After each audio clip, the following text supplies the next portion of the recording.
আজ রবিবার কী রেসিপি হলো সেটাই আপনাদের সাথে শেয়ার করব। চলুন।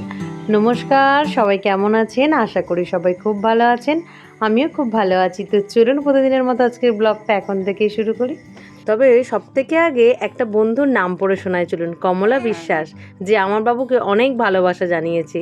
তো চলুন, আজকে সকাল সকাল ব্রেকফাস্টটা আমাদের জমে ক্ষীর। এত সুন্দর সুন্দর খাবার দেখেই তো আমার চোখ দাঁড়িয়ে গেছে। আর খাবারটা আর গন্ধটাও দারুণ উঠেছে। আসলে এইসব খাবারগুলো গতকাল রাতেরই আনা। গতকাল রাতে যে আরোহী নেমন্তন্ন বাড়িটায় গিয়েছিল, সেখান থেকেই কাকিমা সব খাবার দাবার আমাদের জন্য আবার পাঠিয়ে দিয়েছিল। আর যেহেতু অনেকটা রাতে আরোহী বাড়িতে ফিরেছে, তো সেই জন্য এগুলো সব ফ্রিজের মধ্যে রাখা ছিল। সকাল সকাল আমি বার করেছি সবাই মিলে একসাথে আবার খাবো বলে। তো এখানে অনেক কিছুই আছে, চানা পনির আছে, আলুর দম আছে, পোলাও আছে, আর সাথে আছে নান, আর মিষ্টিটা অবশ্যই আছে। তো আমি সবার জন্য বাড়ছি। আরোহী বলছে আমি যেহেতু আগের দিন রাতে খেয়েছি, তো নান এখন খাবো না। আর এখন তার জন্য আমি আরোহীর বাবার জন্য আমি নিয়েছি নানটা।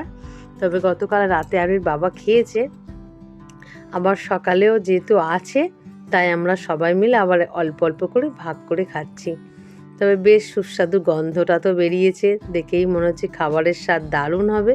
তাই দেরি না করে চলুন সবাই তাড়াতাড়ি খাওয়া শুরু করে দিই। সবার জন্য তো বেড়েই ফেললাম, তো এবারেই শুরু করব খাওয়া। আর বাবু এখন দোলার মধ্যে ঘুমাচ্ছে, আর সেই ফাঁকেই আমরা সবাই মিলে খাবার দাবার নিয়ে বসছি।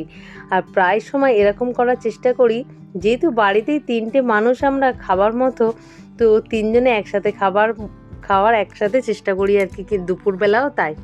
কিন্তু সবসময় হয়ে ওঠে না বাবুর কারণে। তবে যখনই খাবার সময় হয়, ওকে একটু ঘুম পাড়িয়ে দেওয়ার চেষ্টা করি, যাতে সবাই মিলে আমরা একসাথে খেতে পারি। তবে সত্যিই খাবারটা মুখে দিয়ে দেখলাম দুর্দান্ত টেস্ট হয়েছে।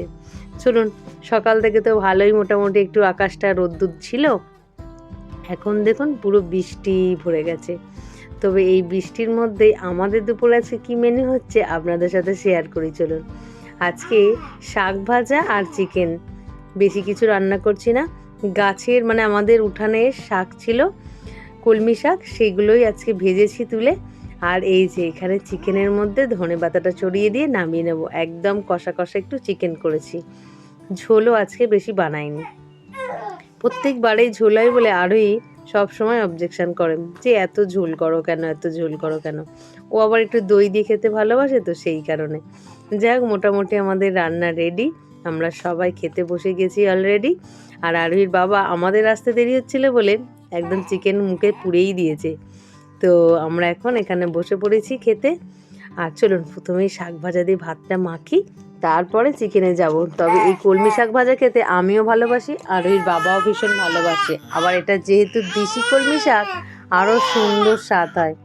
তবে আমার কিন্তু এরকম ভাত খেতে বসে একরকম পদ ভালো লাগে না, আরও 2-3 রকম পদ হলে বেশ সুন্দর লাগে অল্প অল্প করে ভাত মেখে মেখে খেতে।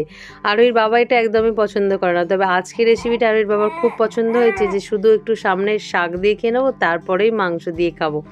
আমার কিন্তু সত্যি এরকম ভালো লাগে না। আমার মনে হয় আরও একটু কিছু চচ্চড়ি হলে ভীষণ ভালো হতো, তারপরে শেষ পাতে চাটনি হলে ভীষণ ভালো হতো। কিন্তু বাবুর কারণে এত কিছু আমি বানিয়ে উঠতে পারিনি আজকে, শুধু অল্প একটুই এটা বানাতে পেরেছি।